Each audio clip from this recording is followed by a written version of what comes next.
जन्मक्षे च व्रतान्ते च सूर्यरागोपमं विदुः महतां संगकालश्च कोट्यर्कग्रहणं विदुः।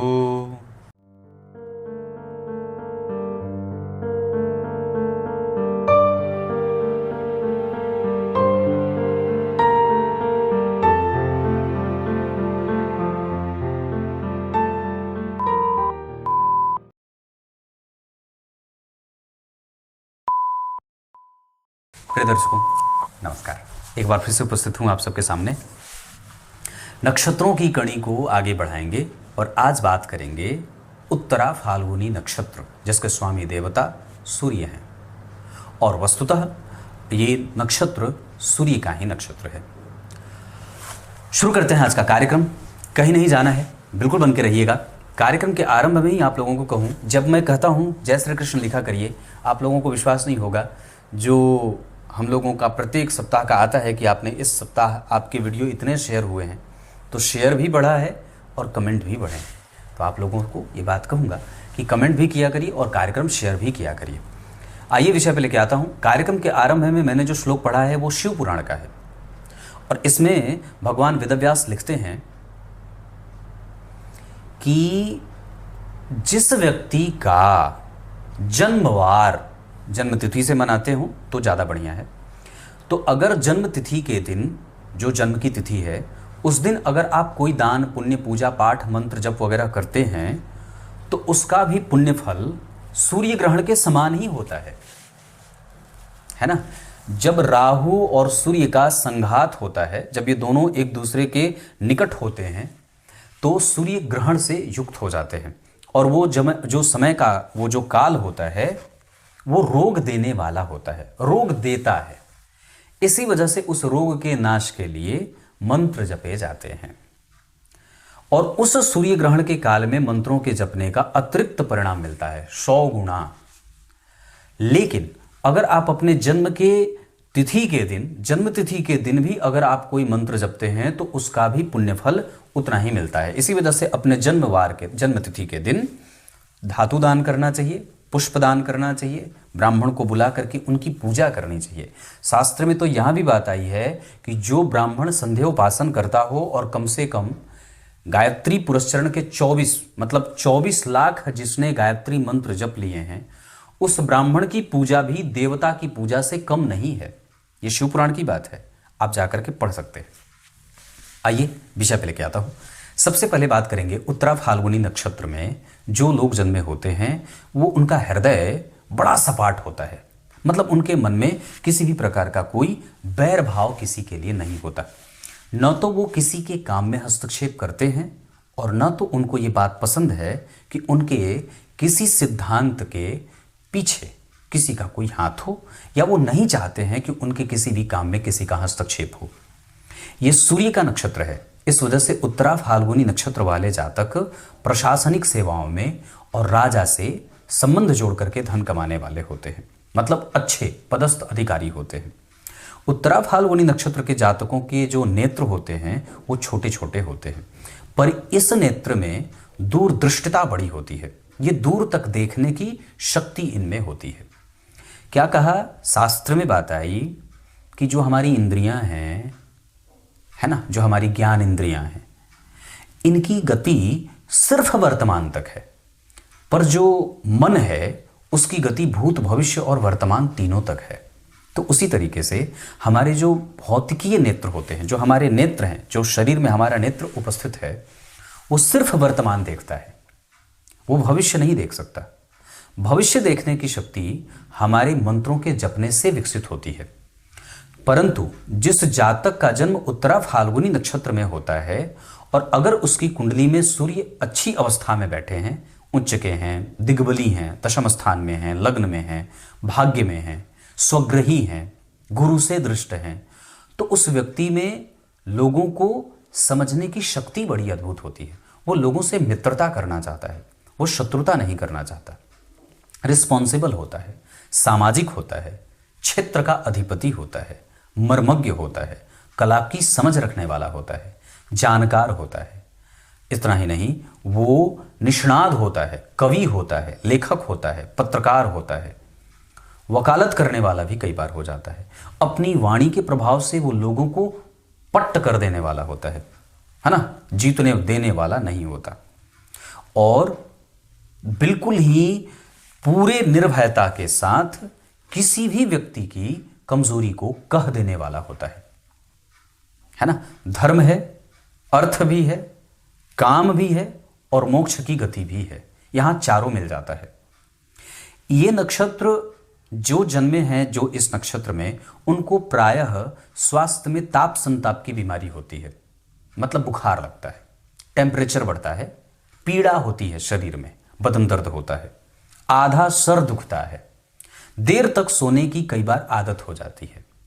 और इनके संबंध अपने बॉस के साथ, मतलब इनका जो मित्र होगा वो समस्त समाज का ऊंचा वर्ग ही होता है। छोटे वर्गों से इनको कोई लेना देना बहुत ज्यादा नहीं होता।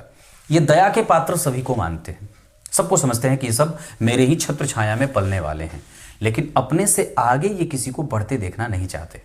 इनको ये हमेशा कोशिश रहती है कि मैं राजा के सिंहासन पे बैठूं, ऐसा क्योंकि सूर्य है, वो नहीं चाहता है कि वो जंगल में कोई और भी उसके आगे शासन करे। क्योंकि वस्तुतः आप जब देखेंगे तो ग्रंथ में ही बात है, मैं कहीं पढ़ रहा था कि सूर्य जो सिंह होता है उसको किसी ने राज तिलक उसका नहीं किया है। किसी ने, राजा ने ऐसा राज तिलक किया है कि तुम सिंह हो तो तुम सिंह के कुल में जन्मे हो तो तुम राजा बनोगे, ऐसा तो किया नहीं है। जन्म के समय वो राज तिलक लेकर के पैदा तो होता नहीं है, पर अपने भुजाओं के बल से, अपनी गर्जना से, अपनी दहाड़ से और अपने पराक्रम और फुर्तीलेपन से वो जंगल का राजा बन जाता है।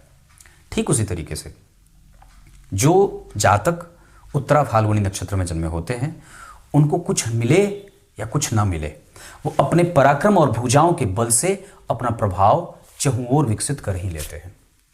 देखने में बड़े अच्छे होते हैं, इनकी कमर पतली होती है, भोजन करने के बाद इन्हें नींद बड़ी आती है और ये किसी के भी वश में नहीं रहना चाहते हैं। ये स्वतंत्र मानसिकता के हैं, समझौता नहीं करना चाहते हैं, विलक्षण और फुर्तीले भी होते हैं।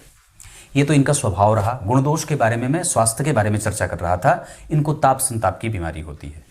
ओम अर्यमणि नमः, ओम अर्यमणे नमः, इस मंत्र का जप कम से कम 108 बार प्रत्येक दिन आवश्यक रूप से करना चाहिए। और श्वेत आक के पुष्प की जड़ रविवार को, अगर उत्तरा फाल्गुनी नक्षत्र बीत रहा हो तो उस दिन कम से कम किसी ब्राह्मण को बुला करके आवश्यक रूप से दान करना चाहिए। और श्वेत आक के पुष्प का जो जड़ है वो अपने भुजा में या गले में रविवार के दिन बांधना चाहिए। भगवान सूर्य की विधिवत पूजा करनी चाहिए, रविवार का व्रत रखना चाहिए, सूर्य को अर्घ देना चाहिए, अपने कुल देवता की उपासना करनी चाहिए, ब्रह्मचर्य का पालन करना चाहिए, गुरुजनों का आदर करना चाहिए। बहुत ज्यादा अगर जानकारी न हो तो नहीं बोलना चाहिए, ऐसा है। ये मैंने नक्षत्र के ऊपर इतनी बात बता दी। अब बात करते हैं चरण में। तो उत्तरा फाल्गुनी नक्षत्र के पहले चरण, ऐसे इसका जो आकाश मंडल में जो क्षेत्र है वो 146 डिग्री 40 कला से लेकर के 160 डिग्री 0 कला तक का जो पूरा संपूर्ण आकाश का क्षेत्र है वो उत्तरा फाल्गुनी नक्षत्र में आता है।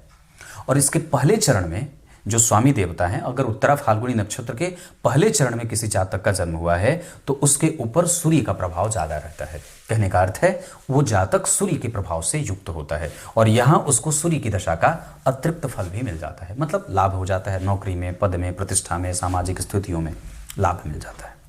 उत्तरा फाल्गुनी नक्षत्र के दूसरे चरण के स्वामी शनिदेव होते हैं।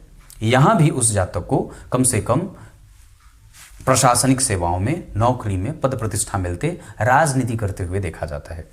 तीसरे चरण के स्वामी देवता भी उत्तरा फाल्गुनी नक्षत्र के शनिदेव ही होते हैं।